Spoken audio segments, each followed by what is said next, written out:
Nous sommes Les reporters en carton.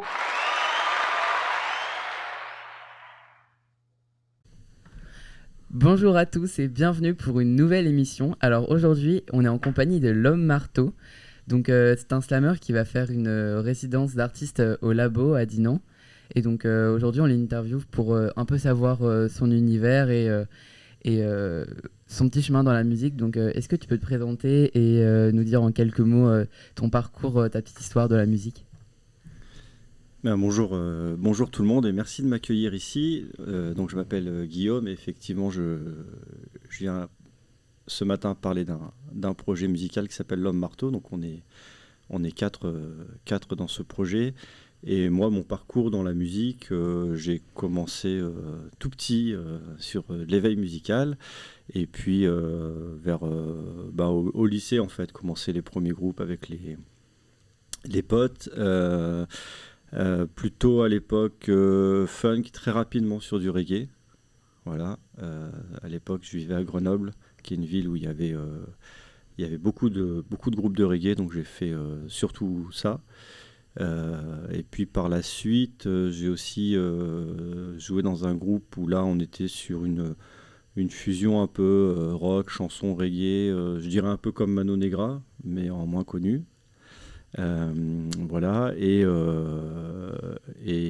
c'est là que je me suis mis à un peu plus à chanter, à écrire des chansons, et à côté j'ai toujours aussi écrit des textes comme ça pour moi, et donc il y a quelques années j'ai voulu monter, on va dire, mon projet, mon groupe, vraiment où je faisais mes trucs à moi, et donc ça a amené ça, l'Homme Marteau. Il y a à la fois des chansons et puis de plus en plus des textes qui sont plus parlés ou on va dire slamés. D'accord, merci beaucoup. Est-ce que vous faites un autre art musical ? Alors, donc dans ce projet, je chante et je fais de la guitare. Et après, le seul autre truc que je fais, c'est en parallèle, j'ai toujours fait aussi du clavier. Justement, dans les groupes de reggae, j'ai surtout fait du clavier finalement. Donc c'est l'autre truc que je fais qui est assez différent finalement là de l'Homme Marteau. Voilà, si jamais vous écoutez l'Homme Marteau, c'est plutôt classer ça dans la chanson avec un peu de musique métissée, mais il n'y a pas vraiment de sonorité reggae. Mais c'est vrai que j'ai beaucoup pratiqué aussi cette musique-là. Okay. Le slam est-il votre profession principale ? Alors le slam, non. Pour tout dire, j'aurais du mal à me dire que je suis slammer. J'ai plutôt que que je chante et puis qu'il y a des textes parlés. Enfin, quand je vois les slammers qu'on entend à la radio, je me dis ok, je suis pas du tout. Et puis j'ai pas une forte culture hip-hop comme on entend dans le slam. Donc non, aujourd'hui j'ai une autre profession. Je travaille chez Neotoa, qui est un bailleur social et qui est d'ailleurs le bailleur social maintenant sur Dinan. Mais je suis en train effectivement de changer de métier pour quitter ce métier-là et m'investir à 100% dans la musique. D'accord. Et de quoi parlent vos textes ? Ah, alors... je m'attendais à cette question, mais j'ai pas forcément préparé la réponse. Les textes, ils sont assez divers, je crois. Le point de départ, c'est quand même assez souvent quelque chose que j'ai vécu. Alors pas forcément un événement de fou, mais ça peut être juste une émotion ou une idée ou un truc qui m'a mis en colère ou qui m'a rendu heureux. Mais je me dis rarement je vais prendre tel sujet et écrire sur tel sujet ou je vais raconter telle histoire. Souvent, la plupart de mes textes, je pars comme ça assez librement autour d'une phrase, d'une idée, et puis j'écris des pages, et puis souvent, après je restructure sur un texte, alors généralement plutôt en rime, même si dans l'Homme Marteau, il y a des textes plus parlés, qui sont plus de la prose, Ouais. c'est-à-dire que c'est pas des vers à proprement parler. Donc il y a des histoires d'amour, hein, parce que ça c'est universel, hein, c'est la base de la chanson, les histoires d'amour. Et puis il y a pas mal de textes, de chansons finalement qui tournent autour du sujet je dirais de l'exil. On pourrait penser effectivement à l'actualité, hein, quand on parle d'exil, c'est aussi la question des migrations, etc. Mais après l'exil, ça peut être aussi vu, ça peut être aussi des choses plus intimes, plus intérieures. Et je pense que c'est un sujet un peu universel, c'est-à-dire que c'est aussi derrière, c'est quoi ma place dans ce monde, etc. Et ça, c'est des questions qu'on est tous amenés à se poser tout au long de notre vie, sans forcément voyager à l'autre bout du monde parce qu'on a fui la guerre, mais tout simplement, de la question de là où on est, de son devenir, etc. Et donc, est-ce que vous collaborez avec d'autres artistes ? Alors aujourd'hui, non, pas spécialement. C'est quelque chose qui me manque parce que ce que je découvre avec ce projet de l'Homme Marteau, où effectivement, c'est toi qui es devant la scène, tu présentes tes textes, etc. Il y a le côté un peu, tu portes ton projet solo, donc c'est super intéressant. Ce qui n'est pas évident, c'est que t'es un peu tout seul parfois. Et puis l'écriture, c'est un moment, c'est un exercice qui demande de s'isoler. Tu es tout seul en fait avec ta feuille et ton crayon. Et donc c'est la mise en réseau, la mise en lien, elle est pas évidente. Beaucoup moins, je trouve que si tu fais de la guitare, tu peux aller dans des bars, faire des bœufs, tu peux plus facilement aller vers l'autre. Je trouve que avec l'écriture, c'est pas évident. Donc aujourd'hui, il n'y a pas de collaboration à proprement parler, mais c'est des choses qui m'intéressent et j'essaie. Moi, j'habite à Rennes et j'essaie un peu plus là justement d'aller sur les scènes slam, etc. pour partager. Avant d'être déjà dans la collaboration vraiment, mais déjà d'être dans un peu plus le partage et l'échange avec des gens qui écrivent aussi, quoi. Ouais. C'est ça aussi la richesse du slam. Oui, exactement. Ouais. Et puis ce qui est génial dans les scènes ouvertes, c'est que en fait, c'est accessible à tous et il n'y a pas de jugement. Tu peux te dire dans ta tête, j'ai adoré ce qu'il a fait, j'ai pas aimé son truc, etc. Mais de toute façon, tout le monde est accueilli sur un pied d'égalité, quoi. Donc dans les scènes ouvertes comme ça, où il n'y a pas d'autre enjeu que le plaisir de partager ce qu'on a écrit, c'est super agréable, quoi. Et en plus, t'es dans l'assistance, t'as presque que des gens qui écrivent. Donc t'as une écoute. C'est assez fort d'ailleurs comme énergie, parce que tu peux avoir que 20 ou 30 personnes, mais tu sens que les gens ils sont là et ils t'écoutent vraiment attentivement dans ce que tu dis, quoi. Donc c'est assez agréable. Ouais. Comment est venu le projet de la résidence au labo ? Alors le projet de la résidence, disons que c'est aujourd'hui dans l'Homme Marteau, donc moi je suis pas encore, je dirais, à 100% sur la musique, mais les 3 autres personnes avec qui je travaille sont 3 musiciens intermittents. Donc moi de me caler au maximum sur leur rythme de travail.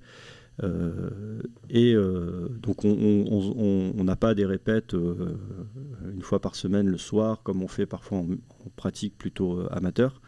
Donc nous quand on se voit, c'est forcément en semaine, en journée, et donc ce qu'on appelle les résidences, c'est des moments de travail un peu plus intenses où on va se mettre dans un lieu un peu spécifique avec un programme de travail spécifique. Donc une résidence, ça peut être une résidence de création. On arrive et on crée un spectacle, on crée des choses, et qu'après on présente le résultat de ce travail-là. Ça peut être une résidence plus scénique, où on arrive et en fait, finalement, la question, c'est pas tant de jouer de la musique que de faire le travail sur les lumières avec un ingénieur, avec un technicien lumière ou le son, etc. Là, nous, c'était se caler justement à cette période un peu plus creuse en termes de concerts potentiels, hein, la période de l'automne et de l'hiver, et d'avoir un temps de travail, nous, plutôt pour améliorer le set sur scène, donc justement de ne pas être en configuration de répétition, mais d'être sur une scène, comme si on était en situation de concert, et de mieux travailler aussi les enchaînements entre les morceaux, la relation avec le public, etc. Ce qui ne nous empêche pas de toujours arriver avec une ou deux idées qu'on essaie un peu de créer des nouvelles choses, parce qu'on a toujours besoin de créer des nouvelles choses. Ouais. Mais c'est des choses qu'on fait régulièrement, ça, les résidences, on essaie d'en faire 2-3 dans l'année, quoi. Ok. Et quels sont vos projets ou envies concernant la résidence ? Et aujourd'hui, là, sur la résidence spécifiquement de Dinan, pour répondre aussi un peu plus en lien avec ta question et puis celle d'avant, c'est que donc nous, on a pas mal plutôt tourné sur Rennes et aussi fait des résidences dans des structures sur Rennes et autour. Et donc là, l'idée, c'était aussi d'aller un peu ailleurs. Et donc, j'avais vu passer des choses, j'avais découvert ça, ce lieu, le labo à Dinan. Donc je suis allé rencontrer Renaud qui s'occupe du lieu. Et voilà, on a échangé un petit peu sur ce qui pourrait être fait, avec l'idée effectivement d'aller sur d'autres territoires. Donc en fait, la résidence, là, c'est aussi un prétexte, comme là, de se rencontrer, de rencontrer... Il y a aussi des scolaires qui passeront... des enfants qui sont en primaire, je crois, qui passeront jeudi après-midi pour écouter un peu ce qu'on fait. Donc c'est aussi l'idée d'aller sur d'autres lieux, de rencontrer d'autres personnes, de se faire connaître un peu différemment. Donc ça, c'est le volet un peu plus culturel. Et après, musicalement, l'idée, c'est ça, c'est nous de se plonger pendant 3 jours, tous les 4, un peu en mode 24-24, et à bosser, et à améliorer la prestation sur scène, essayer d'apporter des nouvelles choses, et puis voilà, ça renforce les liens. Ou pas, ou peut-être qu'au bout de 3 jours, on est content de se séparer. Et donc, vous êtes en résidence au labo du 22 au 24 novembre. Exactement. Ouais. Mardi, mercredi, jeudi. Et donc jeudi à 18h30, on fera un petit concert. C'est souvent ce qu'on a à la fin d'une résidence. Les artistes présentent le résultat de leur travail. Donc parfois c'est juste un bout du travail, c'est une ébauche de... Enfin voilà, c'est pas forcément un concert fini de A à Z, mais en tout cas, de partager ça avec tous les gens qui ont envie de venir. Ouais. Et donc, on avait une petite question, enfin tu as un peu répondu. Est-ce que tu es au sein d'un label et comment tu envisages la suite de ton projet dans la musique ? Donc aujourd'hui, on n'est pas rattaché à un label ou une boîte de prod ou autre. Mais c'est effectivement en réflexion. Enfin, plus qu'en réflexion, c'est-à-dire qu'aujourd'hui, moi, ce qu'on appelle le démarchage, c'est-à-dire de trouver des dates pour faire des concerts, on le fait, mais on fait tout autant en fait du démarchage auprès de professionnels pour essayer de se faire connaître et d'être accompagné. Parce que c'est vrai que quand tu veux te professionnaliser, quand tu veux un peu plus tourner, si tu n'es pas appuyé par une structure, c'est assez compliqué, c'est assez limité. Parce que tout simplement, c'est aussi un métier à part entière de communiquer, de chercher des dates, de mobiliser les médias, etc. Donc pour nous, c'est une étape importante qu'on espère franchir, de commencer à être appuyé par, tu disais un label, mais ça peut être une boîte de prod, ça peut être un tourneur, enfin voilà. Est-il possible d'avoir une petite démo avant la fin ? C'est tout à fait possible d'avoir une petite démo avant la fin. Ce que je voulais... Là, c'est un texte que je vais vous lire comme ça, on va dire a cappella, mais qu'on trouve effectivement sur le petit 6 titres qu'on a sorti cette année, et qui s'appelle Dernière respiration. Tu me dis que la vie est un labyrinthe, mais je sais même pas comment ça s'écrit. Tu me dis que la vie est une étreinte, mais je sais même pas comment ça se crie. Et si je reste là, comme tu le dis, coincé entre des murs en dédale, qu'est-ce que m'apportera la vie dans cette étreinte infernale ? Tu me dis que la vie est une expérience et que nous tournons tous comme des rats dans un laboratoire immense où seule la mort nous délivrera. Et quand j'ai peur de tout ce que tu me dis, tu me racontes la vie dehors où tout pourrait être mieux aussi, alors raconte-moi encore et encore. À défaut de connaître la direction ou de trouver la porte de sortie, ouvrons notre imagination, poussons les murs avec nos cris, poussons nos cris sur les murs, à leur crever les oreilles, lançons les images les plus dures pour leur rendre l'appareil.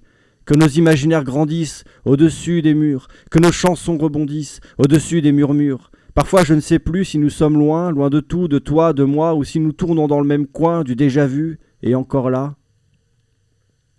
Alors quand tu dis que la vie est un labyrinthe infini, je balance des phrases tout autant infinies, comme un amour inaccompli, comme l'écho de la mer qui rugit. Quand tu dis que la vie est un labyrinthe, laisse-moi rêver de la sortie, laisse-moi me libérer de cette étreinte, imaginer comment tout finit. Et s'il n'y a ni fin ni sortie, je chercherai le point d'entrée. Et s'il n'y a ni fin ni sortie, j'inventerai pour que ce soit vrai des petites lettres mélangées, des bouts de mots fracassés, des phrases toutes cabossées et des poèmes inachevés.